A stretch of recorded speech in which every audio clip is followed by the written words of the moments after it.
icyo dukwiye rero kumenya nuko Imana yaducunguje umwana wayo w'ikinege ngo imitima yacu y'akamere kacu kamwe twavukana kamwe twatorana ku bavyeyi kamwe kiwacu Yesu tubabarire cyane kwa kuntu meze jewe nari imeze reka ndeke kwiyaturako ivyo umwami Imana yankijije kumwe twari kera Paulo yavuze ngo tugipfuye twishwe n'ibigabitanyo byacu twagenda nk'abantu batagira Imana twagenda nk'abantu batahariwe ibyaha twagenda dushitsa ivyifuzo vy'akameremere kacu ariko noneho Yesu yaducunguye ngo aduha kandi kameremere haleluya akameremere gakunda ivyo kugororoka akameremere gaca bugufi kakihana akameremere kemera guhanurwa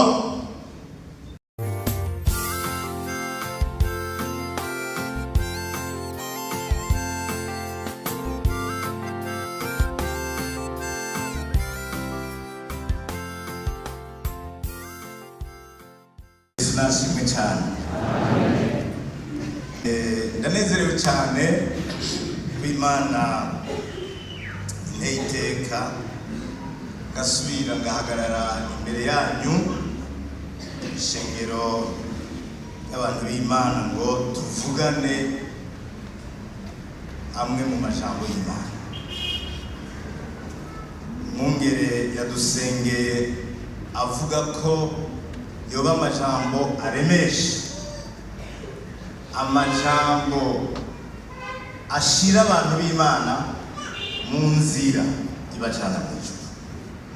Yesu nashimye cyane, nanezerewe cyane, nategeye ugutwi indirimbo zaririmbwe nka zose zavuze ku rugendo ruja mu ijuru.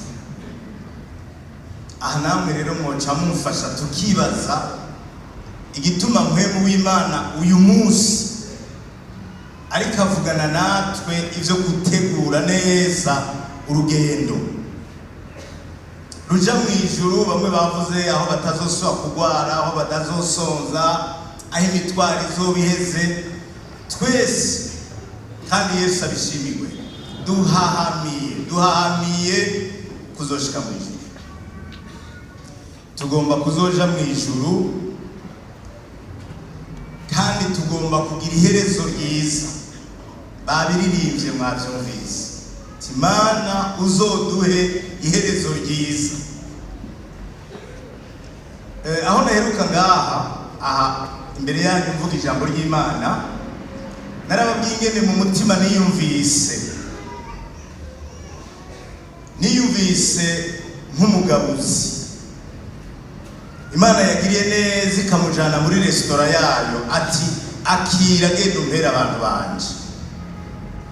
Narababwiye ingene iki gikorwa guhagarara ngaha gisaba ko nawe ubwawe ubanza ukisengera kugira ngo abo bantu b'Imana ugiye kugaburira ubagaburire wambaye itaburiya yera itariko agasembwa, hadahava haboneka abantu aho gutegera ugutwi icyo uriko urababwira mu izina ry'Uhoraho baca batangura kubona ahubwo wewe ubwawe. Ubuntu bw'Imana bumpishe, mwumve icyo Uhoraho agomba kuvugana natwe. Amen. Utegera ugutwi icyo yampaye ngo tuvugane nawe, kuko uru rugendo turimo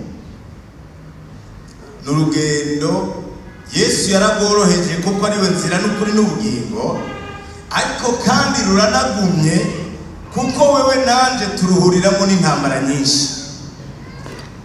turuhuriramo n'amageragezwa menshi, turuhuriramo n'ibindi bigomba kutuzibira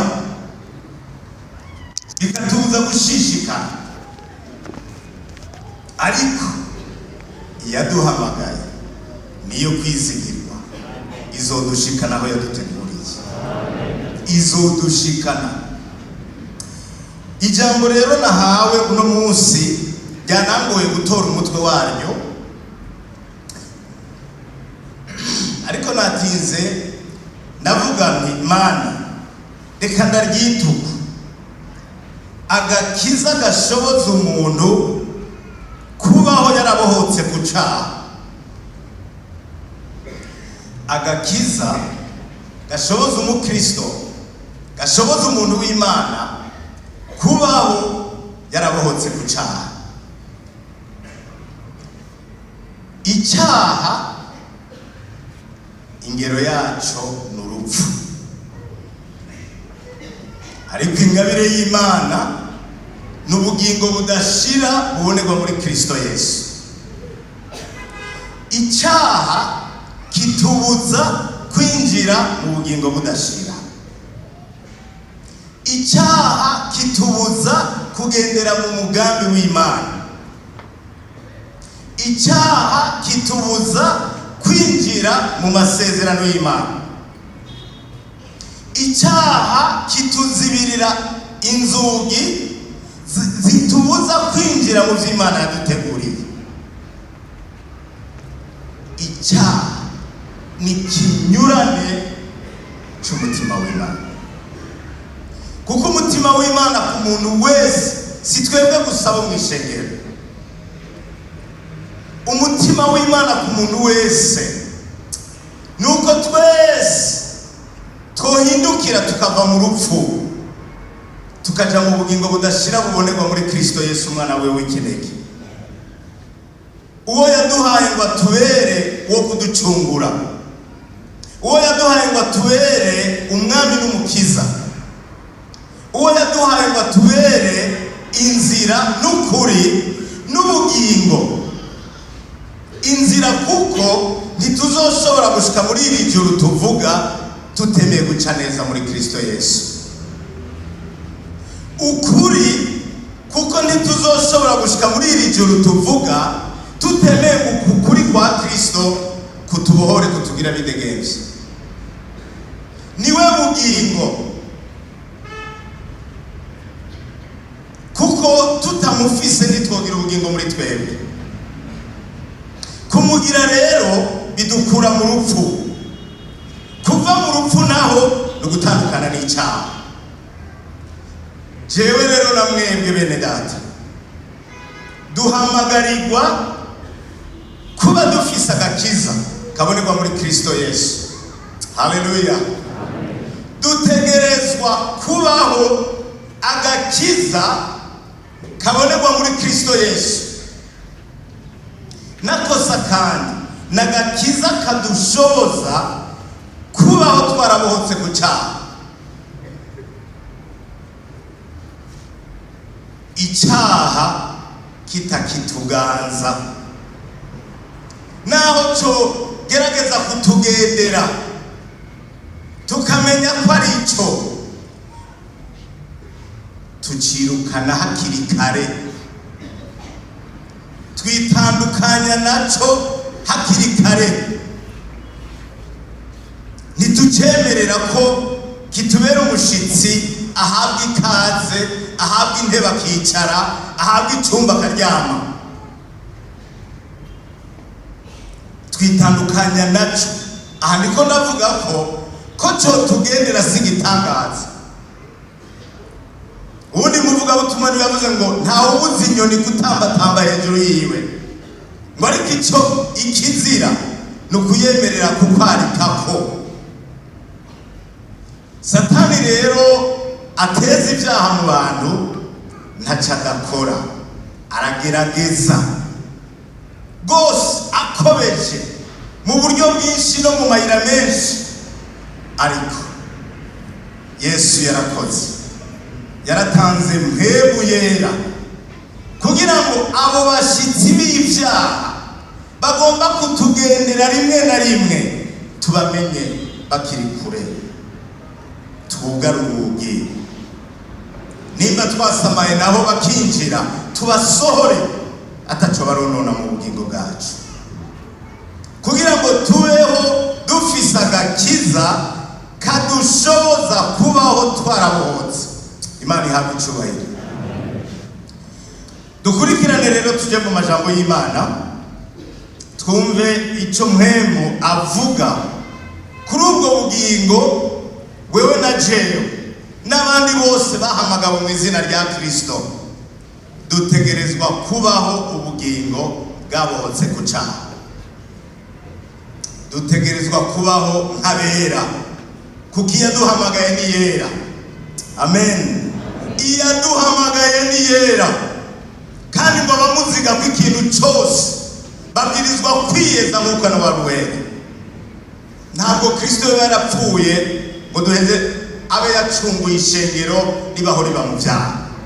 Oya, yaducunguye ngo amaraso yiwe atwuhagire, yaducunguye ngo ntitube tukiganzwa n'icyaha, tuve mu rupfu tube mu bugingo budashira. Abaroma, Cete Paulo yandikiye Abaroma igice cya 4 ku murongo wa 6 gushika ku 8. Ndasenza Imana ngo ibashoboze mwese dukurikirane neza, n'uwo yarafise agatiro kubw'uko yaraye arushe asenga Imana imuhe kumviriza, hanyuma nitwasozera yakire ku mugisha Imana yasezeraniye abakira ijambo ryayo. Igice cya 4 umurongo wa 6 kugeza ku 8. Nk'uko Dawidi nawe yavuze, ubuhirwe bw'umuntu uw'Imana iharura nk'ubugororotse atari kubw'ibikorwa, ati harahiriwe abahariwe ibigabitanyo byabo kandi ibyaha byabo bigatwikirirwa. Harahiriwe umuntu uhoraho adaharura ko icyaha. Yesu Kristo nashimwe. Bibiliya ivuga ngo inyonga z'uhoraho zinyurangana hirya no hino zirondera abamwubaha. Aha nk'ubu numva nezerewe ko inyonga z'uhoraho ziri hano. Ijisho ry'Imana riri ngaha, ukumubona turabana tukabonana. Imana yo irarushirije kutwitegereza ikatubona, kandi yoyoga ntituraba ku maso kumuna twebwe tubabona. Nk'ubu genda baraba nkabona abagabo bambaye amakoti n'amakaravati meza, nkabona abafasoni baberewe, ariko Imana irarenza hirya y'iyo karavati. Yesu nashimwe. Imana inyitegereza ntibona ikoti, ikigenda hari ibwina mu mutima, ikigenda hari ibwina mu mutima, mu mpemu no mu bugingo bw'iwanje, ikaraba mbega uri umuhirwe wowe ubayeho uhoraho ataguharura kw'icyaha, wowe ubayeho ibigabitanyo byawe warabihariwe. Ikibazo gikomeye cyane, ikibazo gikomejwe nuko umwana w'umuntu uko turi nuko tubayeho n'igitangaza. Umuntu ashaka kugendana icyaha mu mutima, umuntu ashaka kugendana ibigabitanyo, umurango ugahera, ijoro rikinjira, bugasubira bugaca, icyaha ciwe kitaramutera uruhagarara, icyaha ciwe kitaramuhagarika umutima.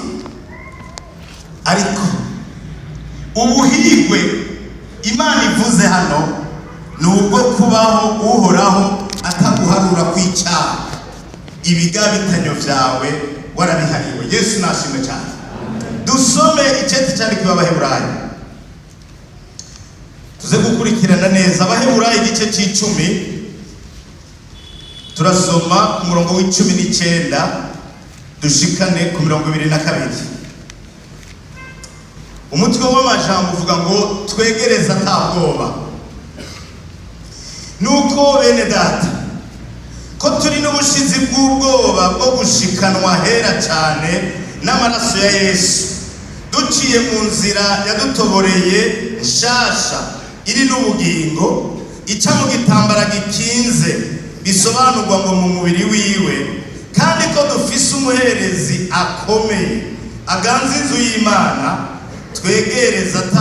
Twegereze dufise imitima y'ukuri, twizeye atamazinda, imitima yacu imijagiwe ngo ivanwemwo ibitwagiriza bibi, imibiri yacu yuhagijwe amazi meza.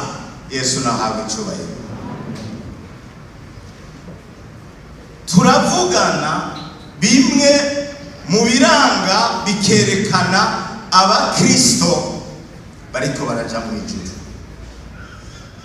Turasoma mu ijambo ry'Imana, Imana itwereke uko dukwiye kumera kugira ngo tworoherwe uru rugendo rwacu, nk'uko dukunze kuza turabiririmba, tuze turusozera amahoro.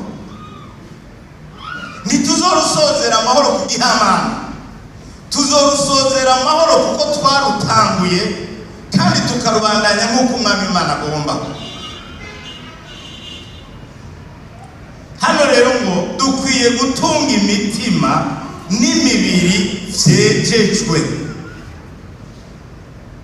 Imitima n'imibiri vyejejwe vyavanywemwo ibitwagiriza bibi. Ikintu kinyagiriza, Yesu nashimwe cyane, kintu kibi, ijambo ribi nabariye umuntu riranyagiriza. Ntama nijwi rimbwira ati lambere lambere nyabuna, naho usenga, naho usoma Bibiliya, naho uvuga ubutumwa, lambere nyabuna, uriya muntu waramubwiye nabi. Muhema agashishikara nyibutsa, ijwi ry'Imana rikanyagiriza ku murango no mw'ijoro. Nta kindi kiricecekesha atari uko ngenda ngashikira wa muntu. Imana yarasobanuye uko bibwirizwa kumera. Ntegerezwa gushikira wa muntu nkamusaba imbabazi, nkitatura nawe, mbabarira ku ijambo ribi nakubariye. Kuva ndarikubwiye ijwi ry'Imana rikomeza kunyagiriza. None mfasha mwene data, mfasha ndeke kumva amajwi anyagiriza, ahubwo numva amajwi antera intege gushishikara urugendo. Ntitandukanya n'ijwi cyangwa amajwi anyagiriza ibibi. Ivyo bishoboka rero mu gihe tugize umwete n'umwitwarariko ukwama dusuzuma ko imitima yacu n'imibiri yacu vyejejwe mu maraso y'umwagazi w'intama w'Imana, bimijwe amazi mazima, isoko yayo ari muri Kristo Yesu. Imitima yavanywemo ibitwagiriza bibi. Numva no kubwira na jewe nibwira, iyi si ntiduhende, Satani ntatubeshe, n'uyu mubiri ntutubeshe. Hari abagiye kuririmba ngo dufite abansi batatu, mwavyumvise. Satani ntatubeshe, n'iyi si ntiduhende, n'iyi mibiri ntidushuke. Icyaha cyose kitihanywe kizotuma umuntu arangiriza muri Gehinomu. Aho nta vy'impuhwe bijamwo, aho nta vyo kuvuga ngo turabe ingene twobigenza. Ingero y'icyaha n'urupfu, ariko ingabire y'Imana n'ubugingo budashira buboneka muri Kristo Yesu. Impamvu Yesu yasabye Data ngo aturungikire mpwemu yera, kwari kugira ngo azohore atwibutsa, aduhe amatwi y'impwemu ashobora kumva ijwi ry'Imana ritwagiriza ibibi twakoze, hanyuma duce bugufi tuvyihane, tubone kuramiriza, tugende mw'ijuru, ijuru ry'abera, ijuru ry'Imana yera, ijuru amazu tuzobamwo ariko ategurwa n'uwera. Ndagiye kubategurira. Nta kuntu abagabitanya bojayo, nta kuntu abanyabyaha batihana bojayo, nta kuntu abantu basuzuguye ijwi ribagiriza, nta kuntu bojayo. Yesu Kristo nabahezagire. Icyo dukwiye rero kumenya nuko Imana yaducunguje umwana wayo w'ikinege ngo imitima yacu y'akamere kacu, kamwe twavukana, kamwe twatorana ku bavyeyi, kamwe kiwacu. Yesu atubabarire cyane. Kwa kuntu meze jewe nari imeze, reka ndeke kwiyatura ko ivyo Umwami Imana yankijije. Kumwe twari kera, Paulo yavuze ngo tugipfuye twishwe n'ibigabitanyo vyacu. Twagenda nk'abantu batagira Imana, twagenda nk'abantu batahariwe ivyaha, twagenda dushitsa ivyifuzo vy'akameremere kacu. Ariko noneho Yesu yaducunguye ngo aduha kandi kameremere. Haleluya! Akameremere gakunda ivyo kugororoka, akameremere gaca bugufi kakihana, akameremere kemera guhanurwa. Dusome Matayo 5. Ubutumwa bwiza bwa Yesu Kristo nkuko bwanditswe na Matayo igice cya 5, turasoma umurongo umwe w'umunani. Hahiriwe abafise imitima itanduye kuko aribo bazobona Imana. Haleluya! Ni bande bene data mumundire kugira ngo tujane neza? Ndabubaha ariko munkundire. Umuntu agomba kuzobona Imana namari kukubona. Umuntu agomba kuzobona Imana. Mbega ntabonye murakoze Imana bahezagiye. Mbega tutabonye Imana twaba twararuhiye iki? Nimbibi vyose bizorangira tutabonye Imana, urugoba rwarabaye urukino, kandi rukaba rubaye urukino rw'abadatsinda. Njanye n'urukino urangiza ari we watsinze. Twoba twaragowe nimba tutazobona Imana, nimba tutazorangiriza kwakirwa mu bwami bw'Imana, nimba Yesu atazokenyera ngo atugaburire, nimba tutazoba mu bukwe bw'umwagazi w'intama w'Imana, twoba turabagowe. Imana ibibarinde mu izina rya Yesu Kristo. Muze murangirize gutaha iwacu mw'ijuru. Ariko birafite icyo bisaba. Kuvyatura gutya biraryoshe. Kubarira abantu ko bazoja mu ijuru barabikunda cyane. Kubabwira ko imbabazi z'Imana zamaho ibihe bidashira, ko naho bogendera mu ntege nke atakibazo, ngo no kukanuta kanyuma mbirakiza, barabikunda. Mugabo Yesu ngomba gakiza ko ku muntu utawanyuma. Yesu nje kuvuga ubutumwa bwo kubwira abantu ngo ni nyuma ya zero, ngo no kukanuta kanyuma ukacureka abantu bakibera mu vyaha, kuko wababwiye ngo no kukanuta kanyuma. Nabo Satani akaca batiza ubundi bwenge ngo no kumfiro, ngo azohamagara umukozi w'Imana. Ubuhongira ndabivuge ndi imbere y'abandongoye. Abakozi b'Imana ntibigeze bahabwa ububasha bwo gutanga resepase kuja mu ijuru. Murekarenganire muri Kristo Yesu. Udushoboza kubimenya no kuvyizera ni mpemu w'Imana. Ukazokinisha ivyaha ngo uzogwara bahamagare mwarimu, aragomba azaraguruka nka Filipo agiye kuraba ingone y'umunyetiyopiya. Nta gakiza azoguhesha nimba utemeye kuhagirwa mu maraso ya Kristo Yesu. Yaba vyaruko nta muntu n'umwe yotujanye mu muriro. Toca tuja kuri Rwakarete, tukaja kuri hôpital militaire, tukaja kuri Kira, tukaja kuri Tanganyika hospital. Nta muntu yotujanye muri Gehinomu. Twebwe abakozi b'Imana, Imana tubabarire. Agakiza kagusaba ko wakira Yesu nk'umwami n'umukiza, kagusaba ko wihana ibyaha byawe, kagusaba kubaho ugororotse, kagusaba kubaho guhesha Imana icyubahiro, kagusaba kubaho warabohotse, kugira ngo uronke n'akanya ko kwama imbuto abantu babone igikorwa cya Yesu mu bugingo bwawe. Tureka abantu batubana indembe ngo tuzobatabarira muri reanimation. Mwami Imana tugirire neza. Amen. Aho sindahateba hatagira uwo mbabaza da.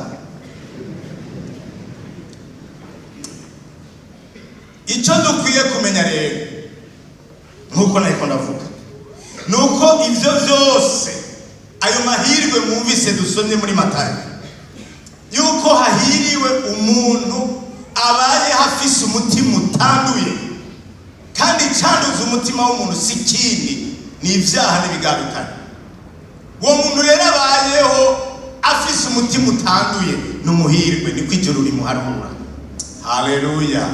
Kandi ngo niwazobona Imana, ndifuza kuzobona Imana, kandi kugira nze ndayibone ndagomba ko kuva kuwa mbere kushika kundi wa mbere, kuva mu kwezi kwa mbere kugeza mu 12 ngwani intambara ngombeho fise umutima utanduye, fise umutima utanyagiriza ikibi.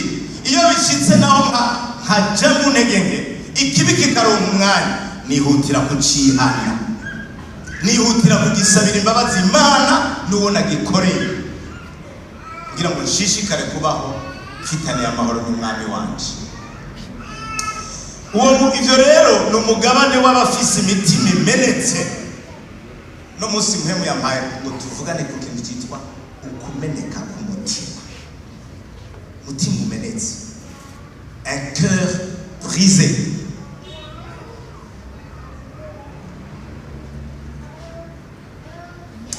Umutima umenetse niyo bishitse ugacumura, kuko birashika pe. Ayico ndazi ko mwese mukizi, birashika pe. Niyo bishitse habayeho gucumura, umuntu yihuta kwihana kandi akihanira guheba. Ukihanira guheba ico wihanye. Nta muntu yo kwihana yasambanye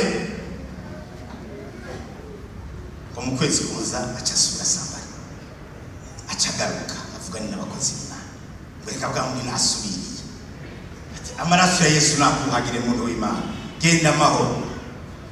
Umuntu gizibira terega n'ubuvyansi hakagaruka,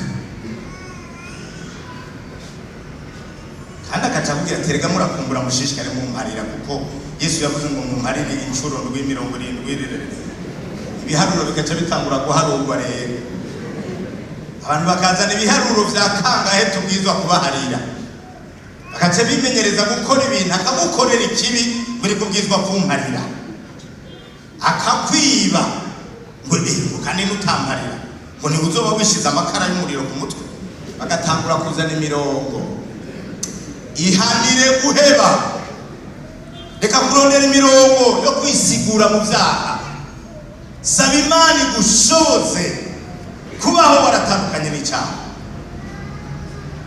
Na Yesu abo yaharira yababwira ngo najewe singucira urubanza, genda ntukongere gucumura, genda. Siko yabwiye wa mugore yafashwe asambana, mbega bamwe bakwagiriza bari hehe? Najewe singucira urubanza, kuko Yesu ntiyaje kuducira urubanza, yaje kuducungura ngo dutsindanishirize. Ati umve, najewe singucira urubanza, mugabo genda ntukongere gucumura.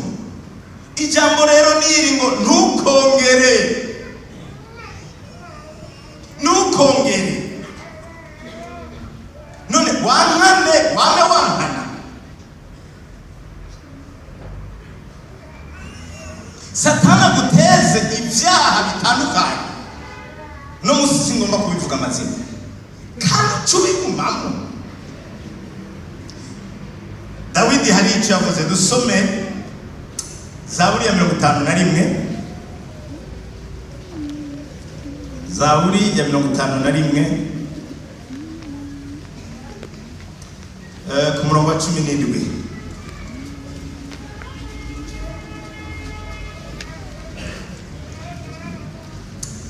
Ibimazi Imana ishikanirwa n'umutima umenetse. Haleluya. Umutima umenetse ujanjaguwe Mana ntuzowukengera. Umutima umenetse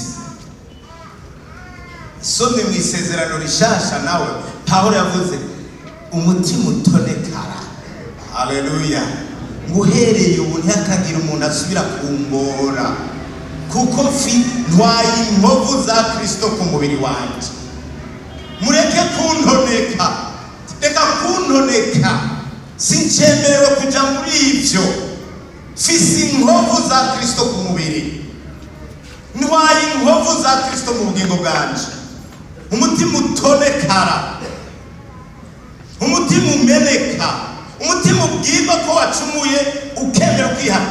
Uyu Dawidi yavuze ko umutima nk'uwo ariko imaze igihimbara Imana, yabivugishijwe inyuma yo kwemezwa icyaha Imana yatumye wavugishwa nayo yitwa Natani. Ndakunda Dawidi kandi sijenda mukunda gusohora, yavuze ngo ameze nk'uko umutima w'Imana ugomba. Mwibaza ko yari ameze nk'uko umutima w'Imana ugomba kubera iki? Uyu mugabo w'umwicanyi, umusambanyi agatako akaba n'umwicanyi. None ntiyasambanye Dawidi? Agatako mu kunyegeza icyaha kiba cy'ubusambanyi akicisha umugabo w'uwo mugore. None uwo muntu mwumva atari gitangaza? Ariko Uhoraho yakunze iki muri Dawidi? Yakunze ko imutumye ko, haleluya, imutumye ko. Ego byaragoranye nkuko natwebwe bigora kugira abadutumwe uko dutumwe ko gose niko dushoka twemeye. Hari icyo bita kudadaza, hari icyo bita gukomanda umutima, hari icyo bita kwihagararako. Ariko hano ijambo ry'Imana riko ritubwira ngo ikimaze uhora hanezerererwa n'umutima umenetse. Dawidi amaze kumenya ati wa muntu ni jewe, muze murabe ingene yanditse amazaburi yihana. Umutima umenekera Imana ntibyoroshe, ariko ukwihana kwa Dawidi n'umutima wiwe woroshe. Ntiyaharuye ngo n'umwami, ntiyaharuye ngo n'igitangaza agomora ingabo zikanesha. Amaze kumva ko yacumuye guhoraho Imana yamushize ku ngoma, yarashitse hasi arambara amagunira arishira ku munyota ati Uhoraho we umbabarire icyaha cyanjye, ndakwinginze ntunkure ko mpemu wawe. Yesu nashimwe. Twari dukwiye twese iyo mpema twemeje icyaha mu bugingo ukarira uguti Mana ntabare ntunkure ko mpemu wawe ubugingo, kuko mpema kuvuye ko byo bibindi mwene data. Reka rero aha naringira ko nsa n'utarira, ngira rero ninjire mu kintu kitujana mu gusozera, turabire hamwe ingene na Yesu bitamworoheye kwemeza umusamariyakazi icyaha ciwe.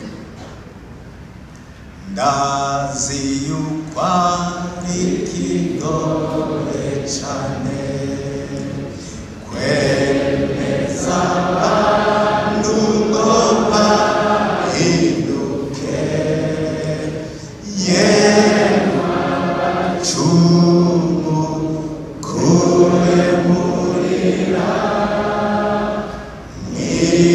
mwihangane zobarigisigo. Amen. Shishikara mubwira abantu bahinduke, ntimucike intege ngo nuko ibyaha byabaye byinshi.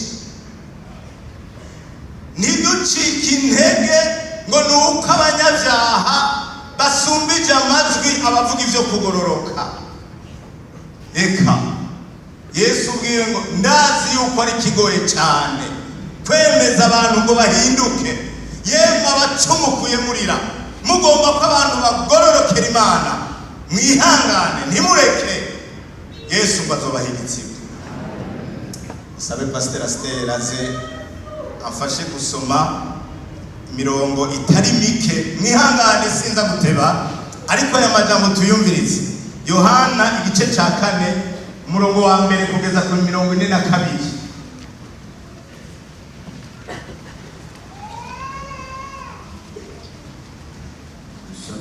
Tumabwiza ubwanditswe na Yohana igice cya 4 duhere ku murongo wa mbere.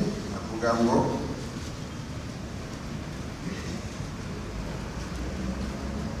umwami Yesu amenye ko abafarisayo bumvise yuko aronka abigishwa benshi kandi abatiza benshi arusha Yohana, ariko Yesu bwiwe siwe yabatiza, hari abigishwa biwe.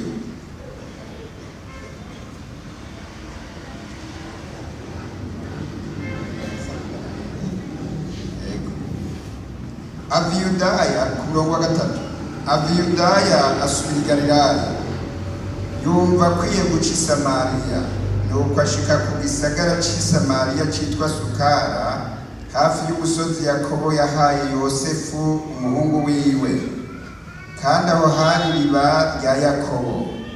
Yesu ananijwe n'urugendo apfa kwicara kw'iriba, hari nk'isaha 6. Haza umugore w'umusamariyakazi kuvoma. Yesu aramubwira atume utwo kunywa, kuko abigishwa biwe bari bagiye mu gisagara kugura indya. Uno musamariyakazi aramubaza ati, uri Umuyuda, none usaba amazi ute jewe ndi umusamariyakazi? Ni kuko Abayuda n'Abasamariya banenana. Yesu aramwishura ati, yuba waruzi ingabire y'Imana, ukamenya n'ugusavye ngo mpa utwo kunywa uwo ari we, nawe umusavye nawe akaguha amazi y'ubugingo. Wa mugore aramwishura ati, mugenzi, ko ataco kuvomesha ufise, kandi iriba rikaba ari rirerire, none ayo mazi y'ubugingo yakura hehe? Mbega urutasogokuruza wacu Yakobo yaduhaye iri riba, yanywa amazi yaryo ubwiwe n'abana biwe n'amasho yiwe? Yesu aramwishura ati, unywa kuri ayo mazi wese azosubira kugira inyota, ariko unywa amazi nzomuha ntazoba akigira inyota namba gushitsa ibihe byose, ariko amazi nzomuha azohinduka muri we imbizi y'amazi yiburuka aza n'ubugingo budashira.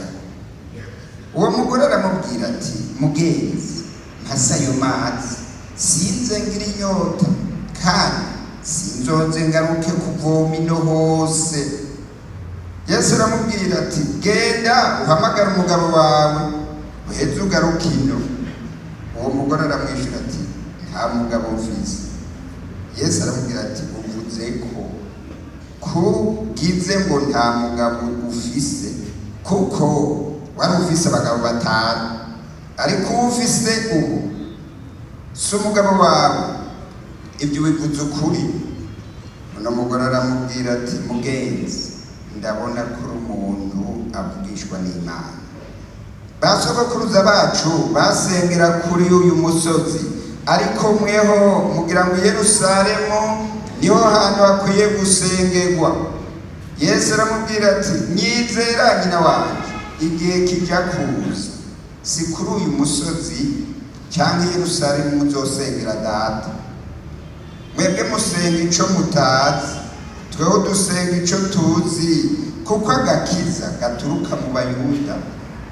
Ariko igihe kiza kandi kirashitse, niho abasenga b'ukuri bazosengera Data mu mpwemu no mu kuri, kuko Data arondera abamusenga bameze batyo. Imana ni mpwemu, kandi abayisenga bakwiye kuyisenga mu mpwemu no mu kuri. Nyamugore aramubwira ati, ndazi ko Mesiya azoza yitwa Kristo. Uwo azozi niwe azoduserurira byose. Yesu aramubwira ati, ni jewe nyene turiko turavugana. Bona abigishwa biwe barashika, batangazwa nuko avugana n'umugore. Ariko ntawakuze aturondera iki, cyangwa ngo muvuganire nawe iki? Maze uno mugore asiga umubindi wiwe hano, asubira mu gisagara abwira abantu ati, nimuze muraba umuntu ambariye ibyo nakoze byose, nambari we Kristo. Bava mu gisagara ngo bamusange iyari. Batarashika abigishwa baramwinginga bati, mwigisha, ndafungura. Arabishura ati jewe mfise ibyo kurya mwebwe mutazi. Abigishwa barabazanye bati mbega hari uwamuzaniye ibyo kurya? Yesu arababwira ati indya zanje no gukora ico wantumye agomba no guheraheza igikorwa ciwe. Mbega mwebwe muvuga ngo hasigaye amezi 4 iyimbura rikagera. Ehe ndababwira nimunamura amaso yanyu murabe imirima ireze igeze kwimbura. Umwimbuzi aragererwa yegeraniriza ivyimburwa mu bugingo budashira kugira ngo ubiba n'uwimbura banezeranywe. Kuko muri ibyo ari hiri jambo rimenyekanira ko ari iby'ukuri ngo habiba umwe hakimbura uwundi. Nabatumye kwimbura ibitabatamije, abandi baratamye, namwe mwashikiye mu by'ubutame bwabo. Benshi mu basamari bo muri ico gisagara bamwizera kubw'amajambo ya wa mugore yavuze ashinga intaha atambariye ibyo nakoze byose. Maze abasamariya baje ahari baramwinginga ngo agume iwabo, asibirayo kabiri. Hizera abandi benshi baruta ba mbere kuko biyumviye ijambo ryiwe. Umurongo wa 42, maze babwira uwo mugore batubuho ntitwizeye kubw'amajambo yawe gusa, kuko natwe twiyumviye kandi tumenye ko uyu ari umukiza w'isi by'ukuri. Haleluya, amen. Tumenye ko uyu ari umukiza w'isi by'ukuri, nicyo gituma tumwizeye. Ngira ngarutse rero dusangira ibintu bimwe bimwe ari navyo bitujana mu gusenga Imana, kuko niko nasoze ikicigwa. Muri aya majambo y'uyu musamariyakazi na Kristo Yesu kw'iriba harimo habonetsemo intambamyi zitari nke cyane cyane mu mutima w'uwo mugore. Ariko si we wenyine, ukudatahura n'intambamyi turazibona no mu bigishwa ba Yesu. Yababwira ivyo kurya vyiwe ntibabitahure, bakaza bafise ibibazo vy'ingene ari kayaga n'umugore, ariko ivyo aho sihonja. Ngomba mvuge ku ntambamyi zibuza umuntu kubohoka ku caha, kuko arico cigwa yuko dukwiye kubaho dufise ubugingo bwabohotse ku caha. Intambamyi ya mbere, Yesu amusavye amazi yo kunywa, aho kuyamuha acazana ibibazo by'abayuda n'abasamariya. Mwacumvise iki gihe umwami Yesu yisabiye amazi, umugore acazana ibibazo bikomeye cyane by'amoko abiri adacana uwaka.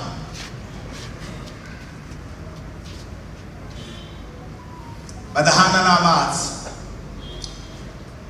ahubwo Bibiliya yavuze ngo bagira gute? Banenana. Iyi si yo dose Yesu yaravuze, yarasabye iki? Yarasabye amazi.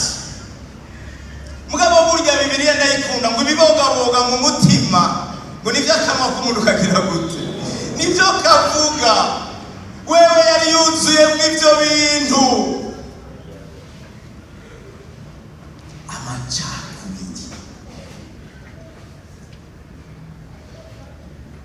Yesu aho ntiyajayo, afati icyo si cyo kibazo cyaje. Wa mugore we, jewe ikibazo mfise singene mwebwe abasamariya n'abayuda mudacana uwaka munenana, aho siho ndi. Nshaka amazi kugira ngo nawe ndakurangira amazi y'ubugingo. Haleluya. Murabe ingene Yesu afise communication nziza. Iyo umujanye mu bitagira ikimazi ntimujana. Intambamyi igira kabiri, iyo inyishu kuri ayo macakubiri y'abayuda n'abasamariya, Yesu acamubwira ijambo ngo iyo uba waruzi, haleluya, iyo uba waramenye ingabire y'Imana ukamenya n'uri kagusaba amazi ntubuzanye ivyo bibazo, ahubwo wewe nyene ni wewe wari kuba umusavye akaguha amazi y'ubugingo, kuko hariho amazi y'ubugingo atuma umuntu ayanyoye abohoka ku cyaha. Yesu nashimwe. Ayo mazi ariho, isoko ryayo ririho, kandi ngo n'utagira amafaranga wavugishwa n'Imana yavuze ngo mwese nimuze munywe kuri ayo mazi, ngo n'abatagira amahera nimuze, kuko vyarahimbaye Imana kuyaduha ku buntu. Aho Yesu baramwishiye ku kibazo c'Abasamariya n'Abisirayeli n'Abayuda, umugore acazana ikindi kibazo. Aha ndiko ndabereka ingene bigoye ngo muri kameremere kacu dushikaho twemerera ko Yesu aduha kubohoka mu cyaha, kuko nshaka si jewe, Imana iragomba na je ndabigomba ko abantu twese twagira ubuntu bwo gukoranira muri ingoro y'ino musi no musi. Yagira n'umutahani cyane pe nanzi ngo gukomantaza imitima kubaho, ndasenza Imana yo mwijuru ngo nibamara kumviza inkuru muhema ariko arakubwiye basi wemere kweri nimba hari icyaha kiri mu bugingo bwawe uru kuciya. Uyu mugore acazana izindi ntambamye z'ibivomesho ibikoresho. Wewe ivyo uvuga vy'amazi y'ubugingo, jewe deje igituma ashobora kuvoma aya mazi ndafise ibikoresho manuka na hariya mwiriba nkayavoma. Wewe ko mbona ata kintu ufise umpa amazi ukuye hehe? Mwumvise ikibazo kije, ikibazo c'uburyo. Imana ishimwe ko agakiza atari ikibazo c'uburyo. Imana ishimwe ko agakiza atari ikibazo c'uburyo. Hariho benshi muri mwebwe mutaba mwicaye ngaha. Uwo mugore abazanye intambamyi z'uburyo, Yesu aramwihorera. Uwo mugore acabandanya azana n'ikindi kibazo cy'imiryango, uruta sogokuruza Yakobo. Ariko nizere ko muri twebwe atabantu bakivuga basekuruza kweli. Nguruta sogokuruza Yakobo, naho Yesu ntacamubwiye. Aha hose azana iby'Abayuda n'Abasamariya, aha hose yizanisha ibibazo by'ibikoresho n'uburyo, aha hose yizanisha ibibazo by'imiryango y'abasekuruza, ariko akwepa ikibazo cyo kunywa ku mazi y'ubugingo, kuko nicyo yabariwe. Ariko murabi inzingu y'uyu mugore, nivyo Yesu ntiyabija ko atavuga kuri aya mazi y'ubugingo atanga uyanyoye ntasubire kunyotega ukundi.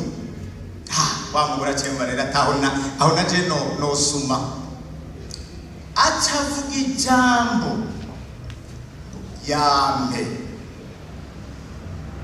Ubu rero ibikoresho birabonetse, none bya bikoresho Yesu arabironse. Mugabo baremeye ngo yampe, mugabo ku mpamvu yihe?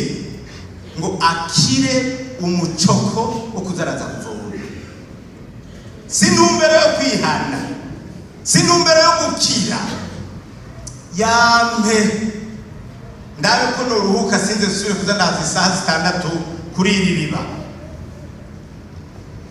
Wa mugore azanye izindi mpamvu n'izindi ntambamyi zidahuye na gato n'intumbero ya Yesu, kugira ngo Yesu arangize ivyo bihari. Haleluya.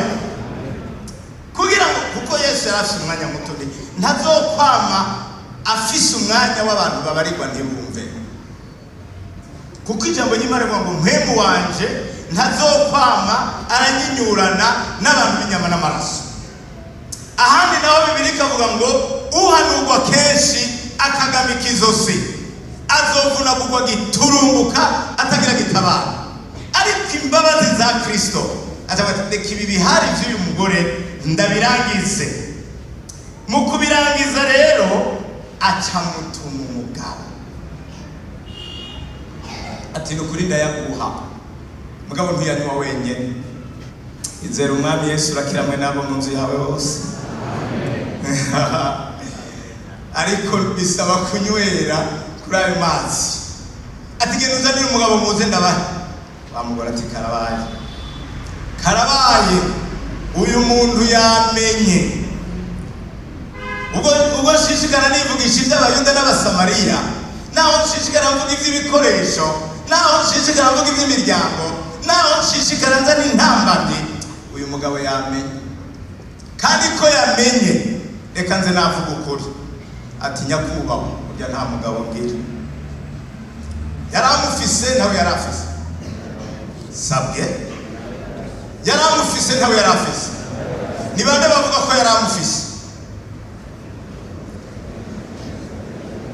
abavuga ko yaramufise tumaniki abavuga ko atangira namba tumaniki yaramufise yagiye kuvoma musize mu nzu yagiye kuvoma musize mu nzu mugabo ikibazo yari umugabo agira kangahe oya ekisi gatanu n'ukuri rwose gatandatu kuko Yesu yamubwiye ati wewe wigeranye batanu kandi ntiyamubwiye n'impamvu bavaye Yesu ntatwagiriza atariko n'uwo muri kumwe hajya mu nzu ntibona ko nibereye kuri iri riba n'urya wasize mu nzu si wawe umugore ati karabaye n'ukuri rwose karabaye na wa mugabo yamubonye ega hari igihe mwibaza ngo abona twebwe gusa ni kimwe nababwiye arazi kahise kawe arazi ingene ubayeho no munsi arakubona n'ivyo ugomba kuzoba no munsi w'ejo dufise umwami asesa imitima y'abantu ariko Imana ishimwe ayisesa ngo ayigirire neza n'ufise sigwawe kurati bagabo uyu muntu azi ubuzima bwanje bwose ariko rero murangene satani ari gito acazana mwindi ntambara mwayumvise umwe musengera Yerusalemu natwe dusengera mu misozi ya Samariya ahazanye ibibazo byinshi ubunyedini aho kwakira ngo ariwe ku mazi y'ubugingo ayo umwami w'ubugingo ari kamuha agira azana intambara z'amadini mwe musengera mu misozi hari Yerusalemu natwe mu misozi ya Samariya wa mugabo atariko kandi acaragoragaruka iyo wafaditse shaho sente fwasi igihe kigeze ntuhava esi cyonka ntimuhave haleluya esi cyonka uyu mwanya ntihagire uhava mpakanyoye kuri aya mazi y'ubugingo atariko ntacu Yesu aramubwira ati mwebwe musenga ivyo mutazi reka izo ntambara z'amadini shawa mufasoni genda unzanire uwo mugore uwo mugabo wawe fete mugore acarahaguruka kubera iki Yesu ahejeje gufyonda aho wa mugore yarangwaye bagiharira ku vy'iriba rya Yakobo ntiyari bwahakore bakivugana ku vy'igikoresho mpemo ntiyari bwadome neza aho uwo mugore arwaye isengesho nagusengeye n'isengero uno musi mpema fyonde hajya nyene urwaye harya nyene urwaye abariho ijuru rikorako kuko amaze gukorwa harwaye ngo yasiga umubindi ngaho haleluya kumwe za ntumwa zasiga insenga zo kuroba zikamukurikira uwo mugore wasiga umubindi ngaho arahishuriwe ko bwa bundi umwe Kristo bavuga azoza ahagaze imbere yiwe na Yesu amaze kubimwibwirira ni jewe turiko turavugana umugore ati ugasanga ndiko mvugana na Kristo ibindi byose ndahevye byose haleluya ndahevye ateruka mu gisagara erega ubonye Yesu amaze kugukiza ntibikunda ko wigungana ivyo yagukoreye wumva ufise umwete wo kuzana abandi acavuga ubutumwa bwiza Yesu nashimwe rero sozere mvuga nti burya hose si Imana yananiwe kugira icyo ikoze, ni twebwe dukomantaza imitima dusenga Imana muri aka kanya. Mpemu yera yorosha imitima y'abantu, inzuzi z'amazi y'ubugingo zisendanishe muri twebwe. Dusige imibindi, dusige iby'Abasamariya n'Abayuda, dusige iby'uburyo n'ibikoresho, tureke iby'imiryango, dusige imibindi, tugende tubarira abantu ibya Yesu, nabo badufashe, badusange, dufatanye urugendo tugende mu ijuru. Ibindi byose tubireke. Ndangiriza mu murongo tuje dusenga. Igitabo cya kabiri kivuga iby'ingoma, igitabo cya kabiri kivuga iby'ingoma, igice c'indwi ku murongo wa 14. Pasiteri Nguhasa.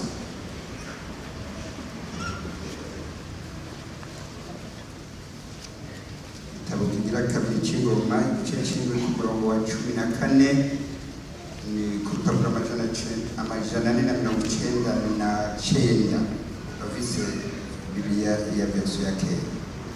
Avuga ngo, maze abantu banje bitirirwa izina ryanje nibicisha bugufi bagasenga barondera mu nyonga hanje bagahindukira bakareka ingeso zabo mbi, nuko nanjye nzokumva ndi mu ijuru ntarira ibyaha byabo nkize n'igihugu cyabo. Amen.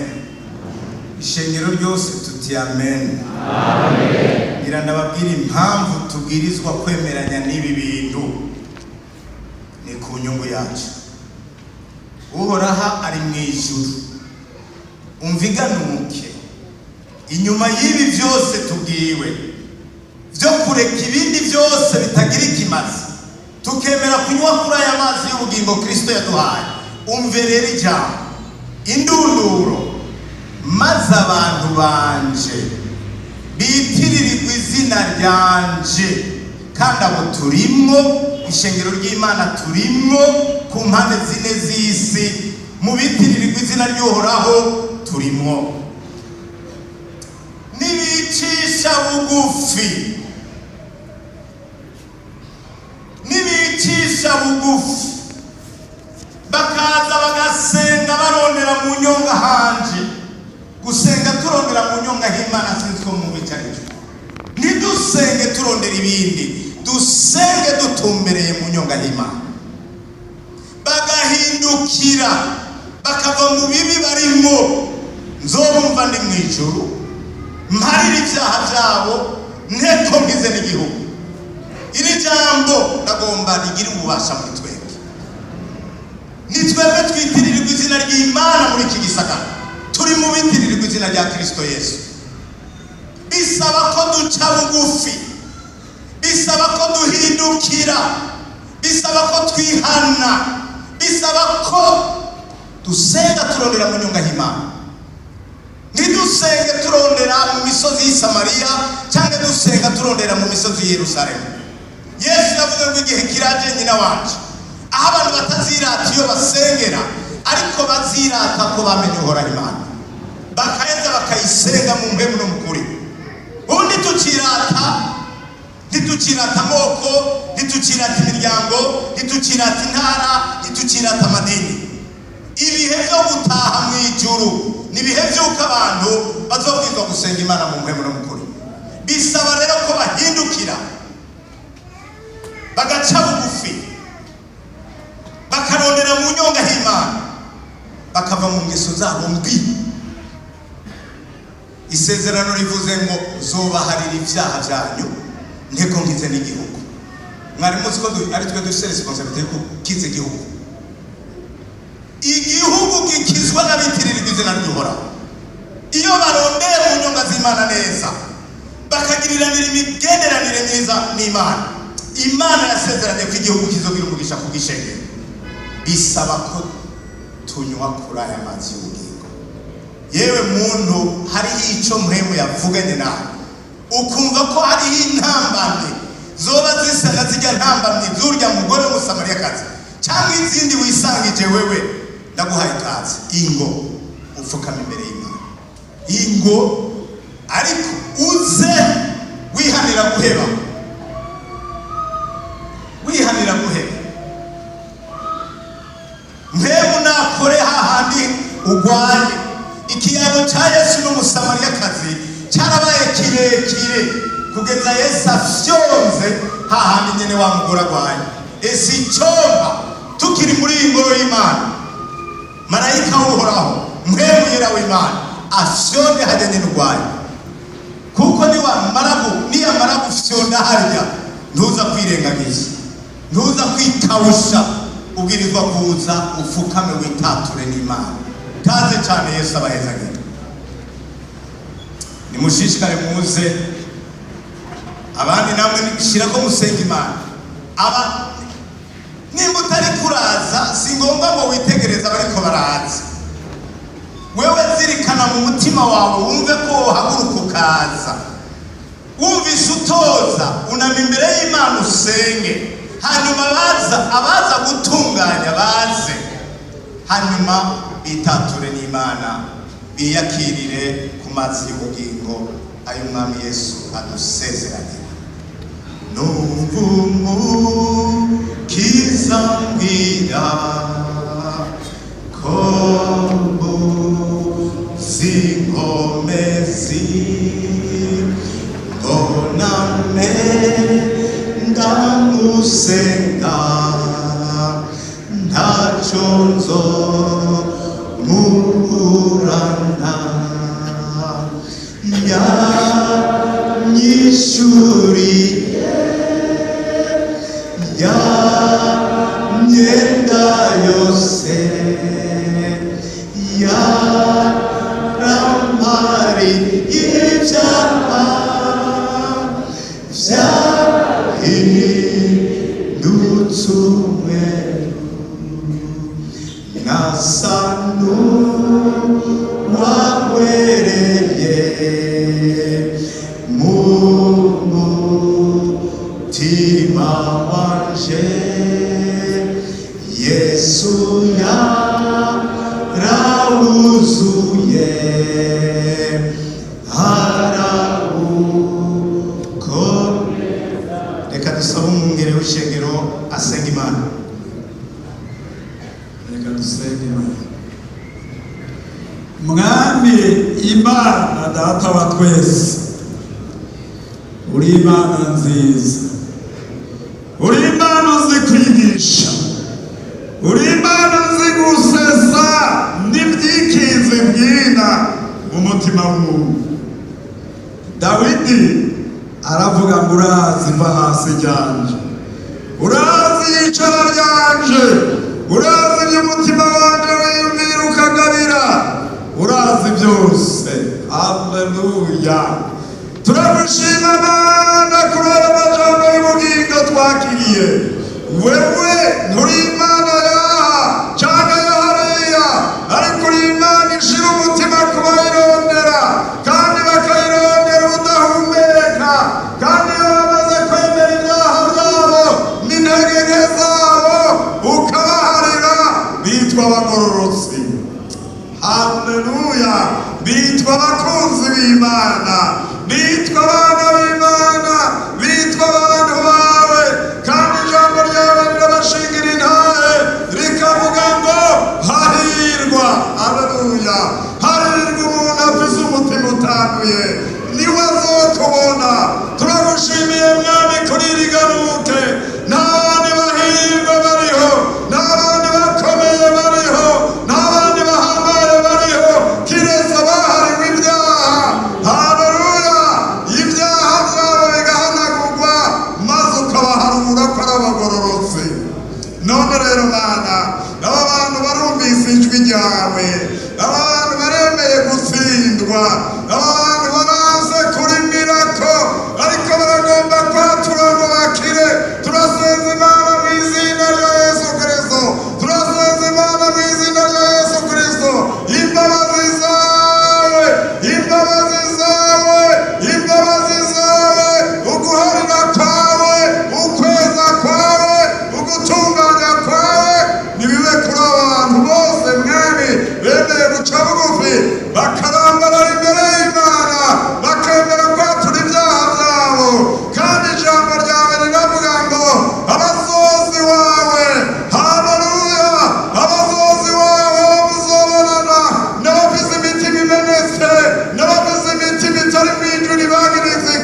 imbabazi aba bantu.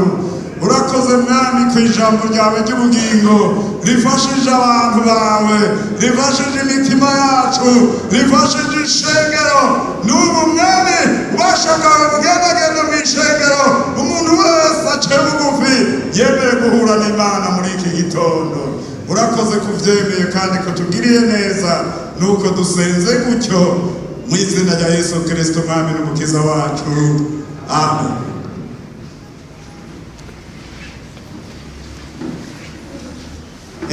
Tuga dusengera ikindi kintu mugumaho nyene mwapfukamye bakomeze babafashe mu mutima. Nasenze Imana numva ari umutwaro tugomba gusengera bene data. Ibihe bizobanziriza ukuduga kw'ishengero rya Kristo bizama biboneka ibihe bigoye. Ni ngombwa abantu bakenyereza igume, ni ngombwa abantu bambara ibigwanishwa, ni ngombwa abantu babimenye ko gutaha kw'ishengero kuzoboneka nk'abokowe bakuwe mu muriro. Ntidutinye intambara rero, ntidutsindwe n'amageragezwa, ntidutinye ibibazo, mugabo tuvyereke Imana twizeye. Umuririmbyi yavuze ngo ntihakingirizwa, nta gicu gikuba, Yesu amwenyuye bireyuka, ngo nta bwoba buriyo, nta n'umubabaro, ngo bimagwa nuko tumwizeye. Umuntu yoba afise umutwaro umuteye uruhagarara muri iki gihe, umuntu yumva abujijwe umwidegemvyo no kubohoka kubw'umutwaro kanaka, ahaguruke tuwereke Imana imbere, ahaguruke tuwereke Imana. Turagomba Uhoraho asenyura imisozi, turagomba Uhoraho amena azibira ibinogo, turagomba Uhoraho acecekesha inguza, turagomba Uhoraho ahagarika uyu muyaga. Amen. Umutanzania yaririmbye ngo mutuliza habari yupo, mutuliza bahari yupo, ucecekesha inguza mu kiyaga arahari. Ikiyaga gitekane, ubwato burimwo umwami Yesu n'ishengero ryiwe, turengane dushiki wacu amahoro. Reka dusabe umwungere wa kabiri asenga Imana.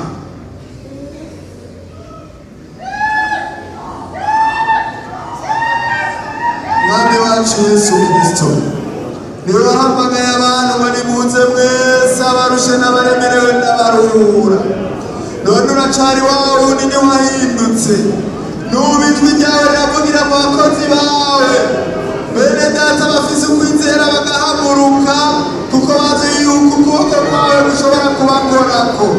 None mwami Yesu, genda mwami muri aba bantu bawe bagize ukwizera, bahagurutse, bazi yuko utigera uhinduka, bazi yuko ibyabo bishoboye. Ubagendere mwana, iyo mizigo, iyo mitwaro idohoke, itembagare, abantu bawe baronke amahoro, abantu bawe baronke umwidegemvyo, abantu bawe banezerwe, abantu bawe bamenye yuko bafise umwami akomeye, atigera baheba, atigera abata, kuko wavuze ngo ndi kumwe nawe gushika ku mpera y'isi. None mwami Yesu, bagize ukwizera, bahagurutse mu izina rya Yesu. Nimba n'abafise ibibazo bitandukanye, mwami umuntu wese aronka inyishu yiwe, batahe banezerewe. Ntituzi umunsi n'isaha wishurira, ariko icyo twizera ni uko wishura. Abishuka uno munsi baduze ibiganza byo kugushima, abazokwishuka ejo bazogushime. Mwami tuzokumva abantu bari bashinga intahe bati ari icyo Yesu yadukoreye. Wa munsi twahagarara tukizera icyo ijambo ry'Imana rivuze, ntituzokwigera twibagira icyo Yesu yadukoreye. Urakoze mwami, turarorera intahe aba bantu bawe bazovuga ibyo wabakoreye, kugira ngo bamwe n'abatakwizera bazokwizere ku bwawe. Urakoze kubyumvise kandi uzobatabara kandi uzobagirira neza. Iyo mitwaro rero itumye bahaguruka izohava mwami bakaronka icyo bavuga, ubateturure. Tubisabye mu izina rya Yesu Kristo mwami wacu, amen. mu mwanya aba bantu bariko barasubira mu bibanza byabo, munkundire mu izina rya Yesu natura ijambo ry'umugisha nk'uko numvise mu mutima wanje norivuga. Abantu mwese mwakiriye ijambo ry'Imana uno munsi, mugendere munsi y'ikirere ceyutse. Uhoraho ababere intore mu ntambara, kandi uhoraho abashitse ko amasezerano yiwe. Murakoze, Imana ibahezagire.